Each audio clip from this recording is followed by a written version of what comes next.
कहानी की शुरुआत युमो से होती है, जो होटल रूम में जा रही थी। मिस्टर मू से अपने रूम में खींच लेता है। मू बिल्कुल भी होश में नहीं था, इसलिए वो युमो के साथ वन नाइट स्टैंड कर लेता है।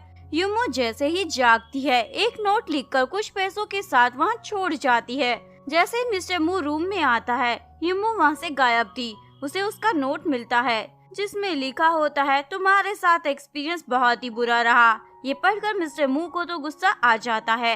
युमो को अपने डैड का कॉल आता है, जो उसे पूछते हैं, क्या तुम मिस्टर मू से मिली? युमो बोलती, हाँ, पर आपने क्या उसे नशे की दवाई दी थी? डैड बोलते हैं, मैं ऐसी घटिया हरकत क्यों करूँगा? वैसे उसने कुछ किया तो नहीं है तुम्हारे साथ? युमो नो बोल देती है। एक्चुअली मेरे डैड ने ही युमो को मिस्टर मू से मिलने भेजा था, ताकि वो उनसे डैड के बिजनेस के लिए हेल्प मांग सके। डैड अपनी वाइफ को बताते हैं, हमारी कंपनी डूबने की कगार पर पहुंच गई है, अब इसे एक तरीके से ही बचाया जा सकता है। शिविन मिस्टर मू से शादी कर ले। शिविन बोलती है, मैं उससे शादी नहीं करूंगी, सुना है वो काफी दुष्ट, शातिर और गुस्सेल स्वभाव वाला है। मोम बोलती है, आप अपनी बेटी की शादी ऐसे इंसान से कैसे करा सकते हैं? डैड बोलते हैं, कराना तो मैं नहीं चाहता, पर कोई चॉइस नहीं है। मोम बोलती है, क्यों ना तुम युमो की शादी उससे करा दो। एक्चुअली मैं युमो इनकी अडॉप्टेड डॉटर है। डैड युमो को कॉल करते हैं, तुम्हारी मोम का बर्थडे है, घर आ जाना। युमो घर पहुंच जाती है। शिविन उसे बोलती है, प्लीज मेरे बाल कट कर दो। युमो कर देती है। शिविन उस पर झूठा इल्जाम लगा देती है, इसने मुझे हर्ट किया। मोम युमो को जली कटी सुनाने लग जाती है। तभी डैड आकर युमो को अंदर ले जाते हैं। पीछे से मोम को वहाँ एक गिफ्ट रखा हुआ मिलता है, जिसमें डायमंड की ज्वेलरी थी। मोम को लगता है उनकी लाडली बेटी उनके लिए लाई है। शिविन भी झूठ बोल देती है, मोम ये आपका बर्थडे प्रेजेंट है, एक्चुअली में तो वो गिफ्ट युमो उनके लिए लाई थी। डैड युमो को मिस्टर मू से शादी करने के लिए इंसिस्ट करते हैं, अगर तुम उससे शादी कर लोगी तो हमारा बिजनेस डूबने से बच जाएगा। वैसे भी तुम्हारे ग्रैंडपा ने मरने से पहले उसके ग्रैंडपा को प्रॉमिस किया था, वो तुम्हारी शादी उनके पोते से कराएंगे। ये सब सुनकर युमो मान जाती है। डैड बोलते, सबसे पहले तुम्हें मिस्टर मू के क्लोज जाना होगा, ताकि वो भी ये शादी करने के लिए हाँ बोल दे। युमो ओके बोल देती है। मोम ये सुनकर खुश हो जाती है और इसी खुशी में युमो को फ्रूट्स खाने को देती है, पर मन में सोच रही होती है, मैं अपनी बेटी के लिए दुनिया का सबसे अच्छा दूल्हा ढूंढूंगी। युमो अपनी दोस्त से मिलने आती है। उसके दोस्त का भाई और कोई नहीं मिस्टर मू था। फ्रेंड को किसी का कॉल आता है, दोनों को अकेला छोड़कर बाहर चली जाती है। पीछे से मिस्टर मू की बचपन की दोस्त लैंग वहाँ आ जाती है। क्या तुम इस लड़की को डेट कर रहे हो? मिस्टर मू बोलता है, तुम्हें क्यों जानना है? लैंग पूछती है, तुम्हारा इससे क्या रिलेशन है? मिस्टर मू युमो के साथ कपल जैसे एक्ट करने लग जाता है। ये देखकर तुम्हें क्या लग रहा है? लैंग गुस्से में वहाँ से उठकर चली जाती है और अपने एक कजन को कॉल कर बोलती है, इस युमो को मिस्टर मू से दूर कर दो। फ्रेंड युमो को बोलती है, क्या तुम मेरे छोटे भाई यांग की ट्यूशन टीचर बन सकती हो? युमो हाँ बोल देती है। फ्रेंड अपने भाई को बोलती है, आप इसे घर ड्रॉप कर देना, मुझे कहीं जाना है। दोनों वहाँ से जा रहे थे। मिस्टर मू उसे रोक कर पूछता है, क्या तुम उस रात वाली लड़की हो? युमो अनजान बनने लग जाती है, क्या बोल रहे हो? मिस्टर मू बोलता है, पर तुम में से वही परफ्यूम की फ्रेग्रेंस आ रही है। युमो बोलती है, हो ही नहीं सकता, ये परफ्यूम मैंने खुद बनाई है, जरूर तुम्हें कोई गलतफहमी हो गई होगी। मिस्टर मू को भी लगता है जरूर ऐसा ही कुछ हुआ होगा। युमो वहाँ से अकेली ही जाने लगती है। रास्ते में दो लोफर सामने आ जाते हैं। युमो बोलती है, यहाँ से भाग जाओ, नहीं तो। वो लड़के बोलते हैं, तुम में तो बहुत ज्यादा गुस्सा है, और उसे डंडे से हिट करने वाले थे। बीच में एक लड़का आकर उन्हें बचा लेता है। वो लड़का बोलता है, मैंने पुलिस को कॉल कर दिया है, आती ही होगी। ये सुनकर दोनों लोफर डर की मारी वहाँ से भाग जाते हैं। वो लड़का युमो को अपना नाम यूटिंग बताता है। युमो उसे थैंक्स बोलती है। यूटिंग बोलता है, बदले में तुम अपना नंबर तो दे ही सकती हो ना। युमो अपना कॉन्टैक्ट नंबर उसके हाथ पर लिखकर चली जाती है। एक्चुअली में उन लोफर को यूटिंग ने ही हायर किया था। यूटिंग उन्हें बोलता है, पैसे तुम्हारे अकाउंट में ट्रांसफर हो गए हैं। नेक्स्ट डे युमो मिस्टर मू के घर आती है, उसके छोटे भाई यांग को पढ़ाने के लिए। मिस्टर मू युमो को उसके रूम में ले जा रहा था, तभी युमो उस पर गिर जाती है और युमो का ध्यान मू की बॉडी पर लगी चोट के निशान पर जाता है। यहाँ हमें 10 साल पुराना पास्ट दिखाया जाता है। मू एक पार्क में अकेला खेल रहा था। युमो आकर उससे दोस्ती कर लेती है। खेल खेल में युमो को चोट लग जाती है तो वो रोने लग जाती है। मू उसे चुप कराने के लिए अपना एक एक्सपेंसिव ब्रेसलेट उसे दे देता है। कुछ बदमाश युमो के हाथ में उस ब्रेसलेट को देकर उसे उठाकर ले जा रहे थे। उन्हें रोकने की कोशिश करता है तो वो उसे चाकू से हट कर चले जाते हैं। एक आदमी उन लोगों को युमो को ले जाता हुआ देख लेता है, इसलिए उन लोगों की धुलाई कर उस बच्ची को बचा लेता है। मू को जब होश आता है वो अपने घर में था। अपनी ग्रैंडमा से पूछता है युमो के बारे में। ग्रैंडमा बताती है बॉडीगार्ड को तो तुम ही अकेले वहाँ मिले थे। मू बोलता है अगर मैं उसे अपना ब्रेसलेट ना देता तो वो लोग उसे उठाकर ना ले जाते। प्रेजेंट में मिस्टर मू बोलता है और कितना टच करोगी, मन नहीं भर रहा क्या? युमो सॉरी बोलते हुए उठती है। मिस्टर मू से दोबारा गिरा लेता है। अब इवन हो गया। तभी लैंग वहाँ आ जाती है। ये लड़की तुम्हारे घर में क्या कर रही है? तभी यांग युमो को उसे पढ़ाने के लिए बुला लेता है। लैंग पूछती है वैसे ये लड़की कौन है? मिस्टर मू बोलता है लगता है तुम ज्यादा ही फ्री हो, अपने काम से मतलब रखो। लैंग गुस्से में वहाँ से चली जाती है और अपने कजन को कॉल करती है। तुमने अभी तक उस लड़की को सबक नहीं सिखाया? कजन बोलता है थोड़ा टाइम रुक जाओ, जल्दी ही कर दूंगा। लैंग बोलती है मैं तुम्हारी गुड न्यूज का इंतजार करूंगी। मू का असिस्टेंट उसे बताता है उस रात यूथिंग ने उसकी ड्रिंक में नशे की दवाई मिलाई थी। एक्चुअली में यूथिंग मू से एक प्रोजेक्ट छीनना चाहता था। अभी एक शू नाम की लड़की इतराते हुए वहाँ आती है जो उस रात मू के साथ वन नाइट स्टैंड करने का क्लेम करती है। मू उसे पैसे ऑफर करता है। शू बोलती है पैसे नहीं चाहिए, तुम्हें मुझसे शादी करनी होगी। मू बोलता है सॉरी और कुछ मांग लो। शू बोलती है ठीक है तो तुम मुझे अपनी सेक्रेटरी की जॉब तो दे ही सकते हो। मू ओके बोल देता है। यांग युमो को अपने भाई के साथ डिनर करने के लिए ले आता है। नई टीचर तो बहुत ही अच्छा पढ़ाती है और प्रीटी भी है। इन्हें तो मैं फ्यूचर में अपनी वाइफ बनाऊंगा। मुंह से चुप कर खाना खाने को कहता है। छोटा भाई बोलता है आपकी गर्लफ्रेंड नहीं है तो मुझे भी नहीं रखने दोगे क्या? चलो आप ही टीचर के बॉयफ्रेंड बन जाओ, मुझे कोई आपत्ति नहीं है। ये सुनकर मू युमो को बोलता है क्या तुम मेरे साथ एक पार्टी अटेंड करने चलोगी? एक्चुअली में वहाँ पर फीमेल पार्टनर को ले जाना जरूरी है। युमो ओके बोल देती है। मू उसके लिए एक बढ़िया सी ड्रेस ऑर्डर कर देता है। युमो उसे पहनकर दिखाती है कैसे लग रही हूँ। मू बोलता है ड्रेस तो एकदम बढ़िया लग रही है। युमो को तो गुस्सा आ जाता है, इस राक्षस से मेरी तारीफ भी नहीं की जाती। दोनों पार्टी में पहुँच जाते हैं। लड़कियां युमो की खूबसूरती की तारीफ कर रही होती है। शू आकर मू को अपने साथ ले जाती है जो युमो को बहुत ही ज्यादा बुरा लग रहा था और फिर सोचती है मैं क्यों बुरा मानूं, मैं उससे प्यार थोड़ी करती हूँ। तभी यूथिंग उसे आकर ड्रिंक ऑफर करता है। युमो बोलती है थैंक्स। यूथिंग बोलता है थैंक्स के बदले मुझसे शादी कर लो। मू वहाँ आ जाता है। यूथिंग उसे देखकर वहाँ से चला ही जाता है।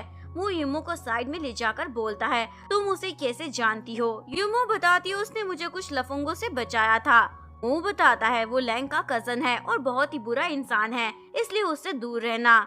युमो बोलती है जब तुम मुझे छोड़कर अपनी सेक्रेटरी के साथ जा सकते हो तो मैं यूथिंग से बात क्यों नहीं कर सकती? वैसे भी यहाँ तो मैं तुम्हारी सिर्फ एक फीमेल पार्टनर बनकर आई हूँ।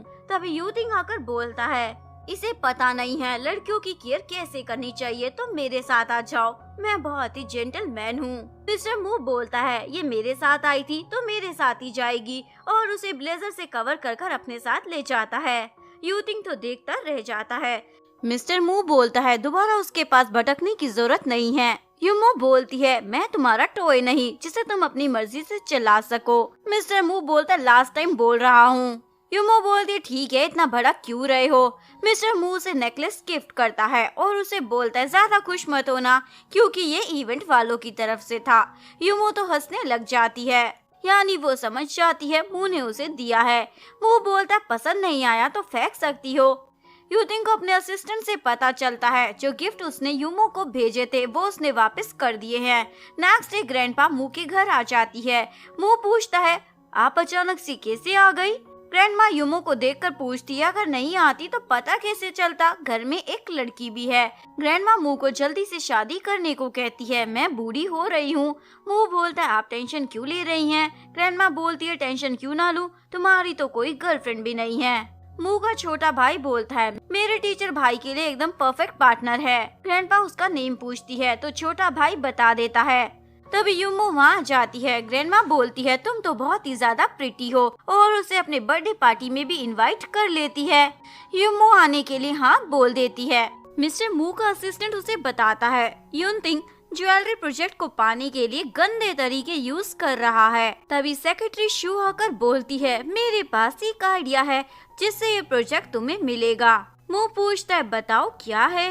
शू बोलती है, ये ज्वेलरी प्रोजेक्ट वेडिंग और एंगेजमेंट के लिए है, तो क्यों ना तुम एंगेजमेंट कर लो। मिस्टर मू को आइडिया अच्छा लगता है, इससे तो ये प्रोजेक्ट हमें ही मिलेगा। शू को लग रहा था मू तो उसी से ही एंगेजमेंट करेगा, लेकिन मिस्टर मू मीडिया को कॉल कर ये न्यूज लीक करने को कहता है कि वो यूमो से सगाई करने वाला है। यूमो को अपने डैड का कॉल आता है, मुझे यकीन नहीं हो रहा तुमने मू को सगाई के लिए इतनी जल्दी मना लिया। यूमो तो शॉक हो जाती है और मू को कॉल करती है, तुमने हमारी सगाई की न्यूज लीक करने से पहले मुझे बताया क्यों नहीं। मू बोलता है, मेरी कंपनी एक प्रोजेक्ट के लिए कॉम्पिटिट कर रही है और दूसरा मेरी ग्रैंडमा मुझे शादी करने के लिए इंसिस्ट भी कर रही है। वैसे मैं तुम्हारे साथ एग्रीमेंट साइन कर लूंगा, चिंता मत करो। यूमो बोलती है, तुम्हें क्या लगता है मैं पैसों के लिए सब कुछ करूंगी। मू बोलता है, मेरे पास कोई चॉइस नहीं है, बाकी तुम समझदार हो, डिटेल्स बताने की जरूरत नहीं। यूमो को बुरा लग रहा था, मू उससे ग्रैंडमा और कंपनी के लिए शादी कर रहा है, न कि प्यार में। फिलहाल यूमो सगाई के लिए ओके बोल देती है। मिस्टर मू से कंपनी में बुलाता है। यूमो शू से मू के केबिन के बारे में पूछती है, लेकिन शू उसे बोलती है, तुम जैसी लड़की यहाँ आना क्या उसका नाम लेना भी डिजर्व नहीं करती है, और उसे धक्के देकर निकाल रही थी। तभी मुंह वहाँ आ जाता है और उसे ही डांट देता है, तुम्हारी हिम्मत कैसे हो गई इससे इस तरह बात करने की। शो तो चिल्लाती रह जाती है। मुंह यूमो को अपने साथ वहाँ से ले जाता है। मुंह ग्रैंडमा की पार्टी में अनाउंस कर देता है, यूमो उसकी होने वाली मंगेतर है। मुंह यूमो को ग्रैंडमा से मिलवाता है, यह आपकी होने वाली बहू है। यूमो उन्हें गिफ्ट में एक ब्रोच देती है। ग्रैंडमा बोलती है, तुम्हारी चॉइस बहुत अच्छी है, और मुंह को बोलती है, इसे कभी बुली मत करना। मुंह बोलता है, ये बात तो आपको यूमो को समझानी चाहिए। ग्रैंडमा यूमो को बोलती है, अगर ये तुम्हें जरा भी परेशान करे तो मुझे बता देना, मैं इसकी टांगे तोड़ दूंगी। ग्रैंडमा भी यूमो को एक गिफ्ट देती है। यूमो मना करती है, लेकिन ग्रैंडमा के इंसिस्ट करने पर ले लेती है। यूमो की बहन यिक्शिन और उसकी मोम भी पार्टी अटेंड करने आते हैं। तो लड़कियां उन्हें देखकर बोल रही होती है, ये तो ऐसे तैयार होकर आई है जैसे यहाँ पर खुद का जन्मदिन बनाने वाली है। मोम तो इतराने लग जाती है, ये डायमंड का सेट और टॉपर्स मेरी प्यारी बेटी ने मेरे जन्मदिन पर दिए थे। यिक्शिन बोलती है, ये मेरी फ्रेंड एलिस ने मुझे दिए थे। वो लड़की बोलती है, एलिस तो एक फेमस डिजाइनर है, क्या वो तुम्हारी दोस्त है। यिक्शिन हाँ बोल देती है। तभी एलिस वहाँ आ जाती है, लेकिन यिक्शिन तो उसे पहचानने से भी इनकार कर देती है और बोलती है, ये नेकलेस तो मैंने यूमो को दिया था। मोम को सच पता चल जाता है, वो लड़कियाँ हंसने लग जाती है, ये तो झूठी निकली। लैंग यूमो के ड्रेस पर जानकर पानी गिर देती है और फिर सॉरी बोलती है, मैंने तुम्हें देखा नहीं। यूमो इग्नोर कर अपने कपड़े चेंज करने रूम में आ जाती है। तभी उसके रूम में एक आदमी आता है। यूमो उसे दबोच लेती है, लेकिन ये तो यूतिंग था। यूमो बोलती है, तुम यहाँ क्या कर रहे हो। यूतिंग बोलती है, किसी को ढूंढ रहा था पर गलती से तुम्हारे रूम में आ गया। तभी लैंग भी वहाँ टपक पड़ती है। उसके हाथ में फोन देकर यूमो को लगता है उसने वीडियो बनाई है तो डिलीट करने को कहती है। लैंग बोलती है, नशा कर रखा है क्या, मैंने कोई वीडियो नहीं बनाई। यूमो उसका फोन चेक करती है, लेकिन कुछ नहीं मिलता। मुंह आकर पूछते हैं, यहाँ क्या ड्रामा चल रहा है। लैंग बोलती है, देखो तुम्हारी फियांसी मेरे भाई के साथ एक रूम में थी। यूमो बताती है, ये झूठ बोल रही है। वो बोलता है, मुझे अपनी फियांसी पर ट्रस्ट है, और उसे वहाँ से ले जाता है। लैंग ग्रैंडमा के ब्रोच को देखकर बोलती है, ये तो बहुत ही प्यारा लग रहा है। ग्रैंडमा बोलती है, मुझे मेरी होने वाली बहू ने दिया है। लैंग बोलती है, फिर तो ये जरूर फेक होगा। पर डिजाइनर एलिस आकर बताती है, ये एकदम रियल है, खुद यूमो ने इसे डिजाइन किया है, वो हमारे ग्रुप में चीफ डिजाइनर है। ग्रैंडमा लैंग को बोलती है, दोबारा ऐसी गलत बातें कर मेरी और बहू के बीच में लड़ाई मत लगवाना। लैंग गुस्से में यूमो को स्टेयर से धक्का मार देती है। यूमो बेहोशी की हालत में थी। मुंह को ग्रैंडमा का कॉल आता है। यूमो वही लड़की है जिसके साथ तुम्हारे ग्रैंडपा ने बचपन में तुम्हारी शादी फिक्स कर दी थी, यानी उन्होंने यूमो के ग्रैंडपा को प्रॉमिस किया था वो तुम दोनों की शादी करवाएंगे। यूमो को होश आ जाता है और मुंह को बोलती है, मैं खुद नहीं गिरी थी, मुझे किसी ने जानकर धक्का दिया था। यह सुनकर मिस्टर मुंह बोलता है, अब से तुम मेरे घर में रहोगी। यूमो मान जाती है। यूमो मुंह के रूम का दरवाजा खटखटाती है। मुंह सिर्फ टॉवल में था। यूमो बोलती है, ये क्या है। मुंह बताता है, मैं अभी नहा कर आया हूँ इसलिए सिर्फ टॉवल पहना है। यूमो बोलती है, मेरे बाथरूम का शावर खराब हो गया है, तो क्या मैं तुम्हारे बाथरूम में नहा सकती हूँ। मुंह हाँ बोल देता है। युमो की चीखने की आवाज सुनकर मुंह बाथरूम में आता है। गर्म पानी की वजह से युमो की फिंगर जल गई थी। तभी मुंह का छोटा भाई यिशिंग रूम में आता है। उन्हें देखकर उसे लग रहा था जैसे रोमांस चल रहा है, इसलिए बाहर से डोर लॉक कर चला जाता है ताकि कोई दोनों को डिस्टर्ब ना करे। इस चक्कर में दोनों को मजबूरन एक ही बेड पर एक ही रूम में सोना पड़ता है।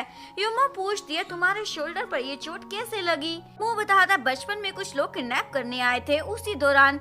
युमो को लगता है शायद ये वही लड़का है जिससे मैं बचपन में मिली थी। मुंह बोलता तुम मेरे साथ ग्रैंडमा की बर्थडे पार्टी में चली थी, बदले में बताओ क्या चाहती हो? युमो बोलती है तुम मेरे डैड के बिजनेस में हेल्प करो।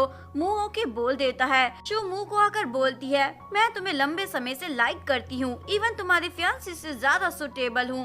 मुंह बोलता है मैंने ऑलरेडी अपना माइंड सेट कर लिया है।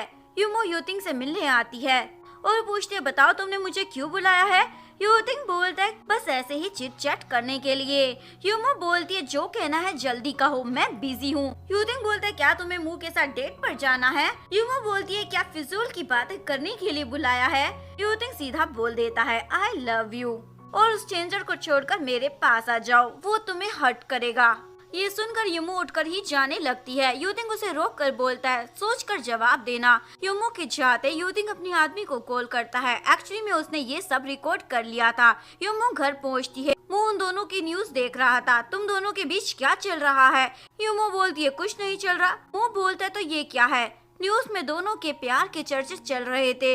युमो बोलती है उसने मुझे बात करने के लिए बुलाया था, मैं इनोसेंट हूँ। मुंह इन सारी अफवाहों को खत्म करने के लिए सगाई कर लेता है। दोनों डांस कर रहे थे। युमो का पैर स्लिप हो जाता है तो मुंह उसकी केयर करने लग जाता है, जो युमो को बहुत ही अच्छा लग रहा था। युमो को फिर से यूतिंग का कॉल आता है और उसे मिलने के लिए बुलाता है। युमो बोलती है जो कहना है फोन पर बोल दो। यूतिंग बोलता मुझे पता चला तुम्हारे होने वाला हस्बैंड अपनी सेक्रेटरी शू के साथ होटल रूम में गया था। युमो ओके बोलकर कॉल कट कर देती है। मुंह पूछता है किसका कॉल था?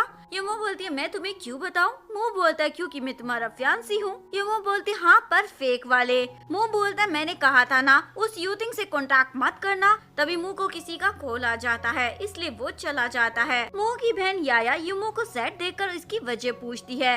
युमो बोलती है मुझे तुम्हारे भाई का बिहेवियर कुछ समझ नहीं आता। याया बोलती है वो आपका मंगेतर है तो आप उसे डायरेक्टली बोल क्यों नहीं देती? युमो बोलती है ये सगाई सिर्फ एक एग्रीमेंट है, एक्चुअली में तो वो मेरे साथ नहीं रहना चाहता, वो अपनी सेक्रेटरी शू के साथ कुछ ज्यादा ही क्लोज है। याया बोलती है उस शू को तो मैं कंपनी से निकाल कर रख दूंगी, मैं नहीं देख सकती कोई मेरी फ्रेंड को दुखी करे। युमो उसे ऐसा करने से मना करती है। मुंह को पता चला तो गुस्सा करेगा। याया बोलती है मैं सब हैंडल कर लूंगी। याया शू के डेस्क पर जाकर बैठ जाती है। शू बोलती है तुम कौन हो, निकलो यहाँ से, मैं सिक्योरिटी को बुलाऊंगी। याया बोलती है मैं मुंह की बहन हूँ, जाओ बुला लो सिक्योरिटी को, देखती हूँ मुझे निकालेगा या फिर तुम्हें। शो को तो गुस्सा आ जाता है। याया बोलती है खुद से रेजिग्नेशन लेटर देकर कंपनी छोड़ दो और मेरे भाई के सामने अपना ये थोपड़ा लेकर दोबारा मत आना, नहीं तो मैं तुम्हारी रेपुटेशन खराब कर रख दूंगी। याया के जाते शो मुंह को कॉल करती है और रोते हुए बोलती है तुम्हारी बहन मुझे गायब होने की धमकी देने आई थी युमो के कहने पर। मुंह बोलता उसे मैं बात कर लूंगा। शू तो खुश हो जाती है। याया के स्टमक में पेन हो रहा था, तभी मुंह आकर बोलता है तुमने शू को धमकी दी, वो भी गायब होने की? युमो कुछ नहीं कहती, मुंह से एग्रीमेंट देता है। इसके अकॉर्डिंग मैं हर महीने तुम्हें 10,000 युआन खर्च करने के लिए दूंगा। युमो साइन कर दे देती है। तभी युमो गिर जाती है। एक्चुअली में युमो के पीरियड्स आए थे तो मुंह उसकी केयर करने लग जाता है। डैड अपनी बेटी यिक्शिन को आकर बताते हैं तुम्हारे लिए जियाओ का रिश्ता आया है, वो काफी रिच है और उसे तुम बहुत पसंद भी हो। यिक्शिन बोलती है पर मैं उसे पसंद नहीं करती। डैड बोलते हैं 20 साल तक हमने तुम्हें पाला है, तुम्हें हमारी बात माननी ही होगी। कल तुम्हें उस लड़की से मिलने जाना है, वैसे भी उस लड़के का गैंगस्टर से काफी अच्छा कनेक्शन है, ये हमारी फैमिली के लिए अच्छा रहेगा। यिक्शिन युमो को कॉल करती है प्लीज मुझे बचा लो, डैड मेरी शादी जबरदस्ती जियाओ से कराना चाहते हैं और मैं अभी अपनी पढ़ाई करना चाहती हूँ, शादी में कोई इंटरेस्ट नहीं। युमो उसकी हेल्प करने के लिए मान जाती है। नेक्स्ट डे जियाओ यिक्शिन से मिलने आता है और उसे ड्रिंक भी ऑफर करता है। तुम तो बहुत ही ज्यादा प्रिटी हो। यिक्शिन बोलती है मेरी बहन तो मुझसे भी ज्यादा प्रिटी है, वो लंबी है और उसका कलर भी मुझसे ज्यादा फेयर है। तभी युमो वहाँ आ जाती है। जियाओ बोलता तुम तो सच में बहुत ही ज्यादा ब्यूटीफुल हो। युमो उसका हाथ मरोड़ कर रख देती है और उसे वहाँ से भगा देती है। डैड को यिक्शिन का कॉल आता है, मैंने तुम्हें उससे मिलने को भेजा था, तुमने तो उसकी हड्डी पसली तोड़ दी। यिक्शिन गुस्से में अपनी बहन को कॉल कर कर अपना गुस्सा निकालती है, तुम्हारी वजह से डैड मुझे डांट रहे हैं, किसने कहा था उसका हाथ तोड़ने के लिए। यमू ये सब बकवास सुनकर फोन साइड में रख देती है, जो मुंह उठाकर सुन लेता है और उसकी बहन की जली कटी हुई बातें सुन लेता है।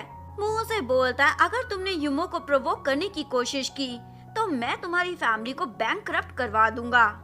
ये सुनकर यिक्शिन तो सॉरी बोलने लग जाती है। युमो बड़े मजे से बैठकर टीवी पर हॉरर मूवी देख रही थी, तभी मुंह उसके लिए आइसक्रीम लेकर आता है। युमो बोलती है, मुझे आइसक्रीम खाना बहुत ही पसंद है, वो भी बचपन से। मुंह को याद आता है मोमो को भी बचपन में आइसक्रीम खाना बहुत पसंद था। युमो उसे आइसक्रीम टेस्ट करने को कहती है, लेकिन मुंह तो उसके लिप्स पर किसी कर देता है। ये आइसक्रीम तो काफी स्वीट है। युमो उसे रोकती है, पर मुंह तो शुरू हो जाता है, यानी दोनों इंटीमेट हो जाते हैं। मुंह अपने आदमियों को युमो के बारे में छानबीन करने को कहता है, ताकि पता चल सके युमो ही मोमो है या नहीं। युमो की बहन यिक्शिन को घर पर युमो की डायरी और वो ब्रेसलेट मिल जाता है, जिससे उसे पता चल जाता है युमो और मुंह बचपन में एक दूसरे से मिल चुके हैं। जिसके बाद यिक्शिन मुंह को वो ब्रेसलेट का फोटो भेजती है और उसे मिलने के लिए एक होटल में बुलाती है। मुंह ओके का रिप्लाई कर देता है। युमो को अचानक से वो मिटाना स्टार्ट हो जाता है। नेट पर सर्च करने से उसे पता चलता है बार बार वो मिटाना प्रेगनेंसी का सिम्टम है, तो वो प्रेगनेंसी टेस्ट करती है। रिजल्ट पॉजिटिव आता है। युमो खुश होकर याया को कॉल करती है, मैं प्रेग्नेंट हूँ। याया खुश हो जाती है, यानी मैं आंटी बनने वाली हूँ, और पूछती है, क्या तुमने भाई को इस बारे में बताया। युमो बोलती है, तुम उसे मत बताना, मैं उसे खुद सरप्राइज दे दूंगी। युमो मुंह के बारे में सोचकर बहुत ज्यादा खुश हो रही थी। जब उसे बच्चे के बारे में पता चलेगा तो वो कितना ज्यादा खुश होगा। मुंह किंगशिन से मिलने होटल रूम में आता है। मैं कैसे मानूं तुम मोमो हो? किंगशिन उसे वो ब्रेसलेट दिखाती है। मुंह पूछता है, तुम्हें कैसे पता? मैं वही बचपन वाला बच्चा हूँ। किंगशिन बताती है, युमो ने मुझे बताया था तुम्हारे शोल्डर पर चोट का निशान है। मुझे समझ आ गया तुम ही वो बच्चे हो, क्योंकि मुझे बचाते वक्त उन लोगों ने तुम्हें चाकू मारा था। ये सुनकर मुंह को यकीन हो जाता है किंगशिन ही मोमो है। किंगशिन उसे वाइन पीने को बोलती है। वाइन पीते ही मुंह बेहोश हो जाता है। किंगशिन उसके कपड़े निकालकर फोटो क्लिक करने लग जाती है। इधर युमो मुंह को सरप्राइज देने के लिए अपने हाथों से खाना बना रही थी, जबकि उसे बनाना भी नहीं आता था। फिर भी ऐसे तैसे कर कर कुछ तो बना ही लेती है और फिर मुंह को कॉल करती है, पर ये जनाब तो फोन नहीं उठाते क्योंकि सो रहे थे। युमो पूरी रात बैठकर उसका इंतजार कर रही थी। नेक्स्ट डे भी जब वो घर वापस नहीं लौटता तो वो सीधा उसके ऑफिस पहुंच जाती है, जहां उसे पता चलता है बॉस तो कल 3 बजे ही ऑफिस से निकल गए थे।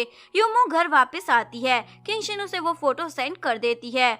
मुंह बेहोशी से जागता है और पूछता है, तुम यहाँ कैसे और मैं यहाँ क्या कर रहा हूँ? किंगशिन बताती है, तुम्हें कुछ याद नहीं, कल रात हमारे बीच में क्या हुआ था? मुंह बोलता है, मैं तुम्हें सिस्टर मानता हूँ। किंगशिन बोलती है, बचपन में मैंने तुम्हारी जान बचाई और अब हमने साथ में रात गुजारी है, तो तुम मुझे सिस्टर कैसे बोल सकते हो? मुंह बोलता है, ठीक है, मैं रिस्पॉन्सिबिलिटी लूंगा, और घर वापस आता है। युमो पूछती है, कल से तुम कहाँ थे? मुंह बोलता है, मैं किसी प्रोजेक्ट की मीटिंग में फंस गया था। युमो बोलती है, झूठ मत बोलो, और उसे यिंगशिन के भेजे हुए फोटो दिखा देती है। इस मीटिंग में थे ना तुम? मुंह बोलता है, पता नहीं मैं कैसे ड्रंक हो गया और वहीं सो गया। युमो बोलती है, तो तुम कह रही हो ये फोटोज फेक है? वैसे भी हम तो एग्रीमेंट पार्टनर है ना, मुझे क्या तुम किसी भी लड़की के साथ जाओ। युमो ये बोलकर घर से निकल जाती है। रास्ते में कुछ लोग युमो को किडनैप कर लेते हैं। ये काम लैंग का था। वो लोग युमो को हट करने वाले थे, तभी यूतिंग आकर उन गुंडों को वहाँ से भगा देता है। युमो बेहोश हो जाती है। यूतिंग उसे उठाकर हॉस्पिटल ले जाता है, जहाँ युमो को पता चलता है वो प्रेग्नेंट नहीं है। तो ये बात वो याया को कॉल कर कर बता देती है, मुझे गलतफहमी हो गई थी, इस बारे में अपने भाई को कुछ मत बताना। तभी मुंह घर आ जाता है। यूतिंग बोलता है, बड़ी जल्दी आ गए। मुंह बोलता है, कुत्ते की तरह हर वक्त मेरी फियांसी के आसपास क्यों भटकते रहते हो? यूतिंग बोलता है, मुझे सुना रहे हो, तुम्हारी वजह से तुम्हारी फियांसी किडनैप हुई है। मुंह युमो को सॉरी बोलता है, मैं तुम्हें प्रोटेक्ट नहीं कर पाया। यूतिंग बोलता है, जब तुम इसे प्रोटेक्ट नहीं कर सकते हो तो इसे जाने क्यों नहीं देते? मुंह तो हाथापाई के लिए तैयार हो जाता है। युमो उसे रोकती है, लड़ना है तो बाहर जाकर लड़ो। मुंह युमो को हक कर कर मनाने की कोशिश करता है, पर युमो नहीं मानती। मुंह लैंग को एक पुरानी बिल्डिंग में बुलाता है। लैंग पूछती है, तुमने मुझे क्यों बुलाया है? मुंह बोलते, क्या तुम इन 2 बंदरों को पहचानती हो? लैंग साफ मना कर देती है। वो आदमी बोलता है, बहन जान से मरवाओगी क्या? तुमने ही तो ऑर्डर दिया था युमो को ठिकाने लगाने का। लैंग बोलती है, क्या नॉनसेंस बातें कर रहे हो? दूसरा लड़का बोलता है, प्लीज झूठ मत बोलो, हमारी जान दांव पर है। लैंग बोलती है, तुम्हें युमो ने पैसे दिए हैं ना मुझे फंसाने के लिए। मुंह लड़कों से पूछता है, क्या तुम्हारे पास कोई एविडेंस है? वो लड़का मुंह को अपना अकाउंट दिखा देता है। लैंग ने उसे पैसे भेजे थे। मुंह पूछता है, तुमने ये क्यों किया? लैंग बोलती है, क्योंकि मैं चाहती थी युमो मर जाए। वो तुमसे शादी नहीं कर सकती क्योंकि मैं तुमसे प्यार करती हूँ। मैं किसी और को तुम्हें मुझसे नहीं छीनने दूंगी। मुंह बोलता है, युमो अगर नहीं होती तो भी मैं कभी तुम्हें अपनी वाइफ नहीं बनाऊंगा। लैंग बोलती है, तुम मेरे साथ ऐसा कैसे कर सकते हो? पर मुंह तो उन गुंडों को बोल देता है, इसने युमो के साथ जो करने को कहा था वो इसके साथ किया जाए, और ये बोलकर चला जाता है। यूतिंग ने युमो को अपनी बर्थडे पार्टी में इनवाइट किया था, पर वहाँ उन दोनों के अलावा कोई नहीं था। युमो पूछती है, बाकी लोग कहाँ हैं? यूतिंग बोलता है, थोड़ी ही देर में आते होंगे। यूतिंग उसे फूलों की गुलदस्ते के साथ प्रपोज कर देता है, क्या तुम मेरी गर्लफ्रेंड बनना चाहोगी? युमो बोलती है, तुम मुझसे बेटर पर्सन डिजर्व करते हो। ये बोलकर चली जाती है। युमो घर आती है। मुंह पूछता है, कहाँ गई थी? युमो बताती है, मैं तो याया के साथ थी। मुंह बोलता है, ये देखो तुम यूतिंग की बर्थडे पार्टी में गई थी ना? युमो बोलती है, हाँ गई थी। तो क्या हो गया? वैसे भी हम तो एग्रीमेंट पार्टनर है ना। मुंह से उठाकर बेड पर पटकता है और दोनों का रोमांस चालू हो जाता है। मुंह बोलता, दोबारा उस यूतिंग से मिलने गई ना तो घर में लॉक कर दूंगा। युमो बोलती है, मैं तो जाऊंगी। मुंह बोलता, ठीक है तो ट्राई कर देख लो। जिसके बाद युमो मुंह के घर को छोड़कर जा रही थी और अपने मास्टर को कॉल करती है, मैं आपके पास आ रही हूँ। ये मास्टर और कोई नहीं वही था जिसने युमो को बचपन में बचाया था। युमो के जाते ही मुंह घर आता है। मुंह को उसका लेटर मिलता है। युमो ने लिखा था, बहुत खुश थी तुमसे दोबारा मिलकर, पर शायद हम दोनों एक दूसरे के लिए नहीं हैं। Goodbye. ये पढ़कर मुंह का तो दिल ही टूट जाता है। तभी उसे असिस्टेंट का कॉल आता है, मैंने होटल के कैमरेस चेक किए, उस रात शू नहीं युमो आपके रूम में आई थी। मुंह सीधा युमो की मोम के घर पहुंचता है। मोम से पता चलता है युमो उनकी अडॉप्टेड डॉटर है। जिसके बाद मुंह यिक्शिन को कॉल कर अपने ऑफिस में बुलाता है और उसे स्वीट्स खाने को कहता है। यिक्शिन को स्वीट से एलर्जी थी, इसलिए ना खाने के बहाने बनाने लग जाती है। मुंह बोलता, झूठ बोलना बंद करो, मुझे सच पता चल गया है। अगर फिर भी तुमने सच नहीं बोला तो मैं तुम्हारी शादी उस लफंग के ज़ियाओ से करवा दूंगा, वो भी आज ही। ये सुनकर यिक्शिन सारा सच बक देती है। मुझे युमो के डायरी से तुम्हारे बारे में पता चला, वो ब्रेसलेट भी उसी के साथ मिला था। याया अपने भाई मुंह के घर आती है। मुंह से युमो समझकर हक कर लेता है। याया उसे दूर हटाती है, अरे मैं तुम्हारी बहन हूँ। मुंह तो रोने लग जाता है, वो इतनी जालिम कैसे हो सकती है, मुझे अकेला छोड़कर चली गई। याया से अपने भाई की ऐसी हालत देखी नहीं जाती, इसलिए यूतिंग को अपने घर बुलाती है और उसे एक फेक एक्सीडेंट की न्यूज लीक करने को कहती है। युमो तक वो न्यूज पहुंच जाती है, इसलिए वो तुरंत उसे देखने आती है। यूतिंग मुंह को भी वहां ले आता है। याया बोल देती है, ये फेक न्यूज थी तुम्हें वापस बुलाने के लिए। युमो बोलती, तुमने ऐसा क्यों किया? पता है मैं कितना डर गई थी। मुंह याया को वहाँ से जाने को कहता है, मुझे इससे अकेले में बात करनी है। याया यूतिंग को लेकर वहाँ से चली जाती है। मुंह से हक करता है। युमो उसे टच करने से मना करती है, तुम्हारी शू और यिक्शिन को बुरा लग जाएगा। मुंह से सारा सच बता देता है। शू और यिक्शिन ने उसे झूठ बोलकर फंसाया है, लेकिन युमो को उसकी बात पर यकीन नहीं होता। मुंह बोलता है, मैंने हमेशा तुम्हें ही लाइक किया है, बचपन से लेकर अभी तक। ये सुनकर युमो उसे एक और चांस दे देती है। इधर युमो के मास्टर को पता चल जाता है मुंह के कई लड़कियों के साथ रिलेशनशिप की न्यूज रह चुकी है। मास्टर तुरंत युमो को मैसेज कर मिलने के लिए बुलाता है। मुंह बोलते, क्या तुम मुझे फिर से छोड़कर जा रही हो? युमो बोलती है, मैं वापस आ जाऊंगी। मुंह बोलता, ठीक है पर एक कंडीशन है, तुम्हें मेरे कॉल और मैसेज का रिप्लाई देना होगा, वो भी तुरंत। युमो ओके बोल देती है और मास्टर के पास पहुंचती है। मास्टर उसे बोलता है, मैं तुम्हारी शादी उस लड़की बाज मुंह से नहीं होने दूंगा। युमो बोलती है, जैसा आप सोच रही हैं वैसा नहीं है, पर मास्टर तो उसे रूम में लॉक करवा देता है। मुंह युमो को कॉल करता है पर उसका फोन भी मास्टर ने छीन लिया था, इसलिए वो मास्टर के घर पहुंचता है। मुझे युमो से मिलना है। मास्टर बोलता है, तुम हो कौन? मुंह बोलता है, मैं उसका लवर हूँ। ये सुनकर मास्टर उसे अपने घर से ही निकलवा देता है। थोड़ी देर बाद सर्वेंट आकर बताता है युमो खाना खाने से मना कर रही है और मुंह भी अभी तक घर के बाहर ही खड़ा है। जिसके बाद मास्टर युमो के सामने मुंह को पॉइजन देता है, अगर तुम ये खा लोगे तो मैं तुम दोनों की शादी को मंजूरी दे दूंगा। मुंह बिना सोचे समझे खा लेता है। यूमो मास्टर से रिक्वेस्ट करती है प्लीज इसे बचा लो। मास्टर बोलता है ये तो सिर्फ एक टेस्ट था, बेहोशी की दवा थी, थोड़ी देर में जाग जाएगा। यहीं पर इस ब्यूटीफुल सी लव स्टोरी का डी एंड हो जाता है। अगर आपको वीडियो अच्छी लगी हो तो प्लीज वीडियो को लाइक करें, चैनल को सब्सक्राइब करें, न्यू अपडेट्स के लिए बेल आइकन का बटन प्रेस करें। मिलते हैं नेक्स्ट वीडियो के साथ, तब तक के लिए सारंगे, बाय बाय।